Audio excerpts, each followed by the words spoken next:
يعطيكم ألف عافية. عليكم، مرحبا بكم معنا في فيديو جديد. وصفتنا لليوم رح تكون وصفة كثير شهية وإن شاء الله إنكم رح تحبوها.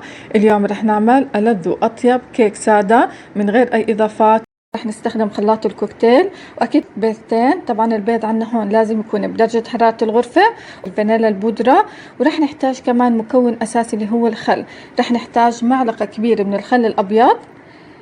الخطوة الأولى هنا رح نخفق البيض. في البداية بنخفقه على سرعة واطية، بعدها بنعلي السرعة. نستمر بالخفق حتى يصير عنا لون البيض على بياض. كاس ونص من السكر.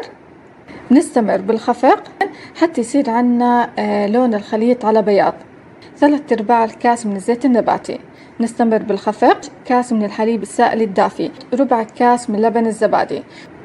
نستمر بالخفق. هلا هون رح أحط بصحن. بالنسبة للطحين هون لازم ننخله. هون حطيت كاستين طحين مع نص كاس نشا ذرة. نحتاج 3 ملاعق صغار من البيكنج باودر مع ربع معلقة صغيرة من الملح. ننخلهم. لهون رح أنزله فوق خليط الكيك.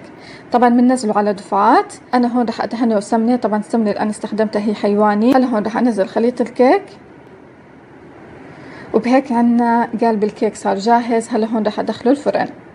بالنسبة للفرن رح ندخله على درجة حرارة 180.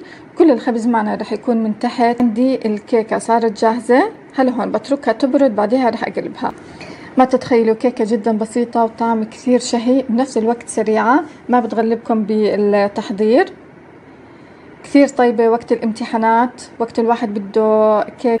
اليوم ان شاء الله غادي نحضر معكم كيك يومي اقتصادي، وغادي نعطيكم ايضا جميع الاسرار لنجاح الكيك. غادي نبداو على بركة الله. في واحد الاناء غادي نوضع 3 ديال البيضات من الحجم الكبير. نضيف عليهم واحد الرشة من الملح، وغادي ناخذ هنا كاس ديال السكر الخشن. بالنسبه للاخوات اللي عندهم طراب كهربائي فحاولوا تخدموا به، لانه كيسهل العمليه بزاف ضاعف الحجم ديال البيض. باش غادي ناخذ هنا كاس ديال الزيت النباتي، وغادي نبدا هكذا نضيف فيه بشويه بشويه.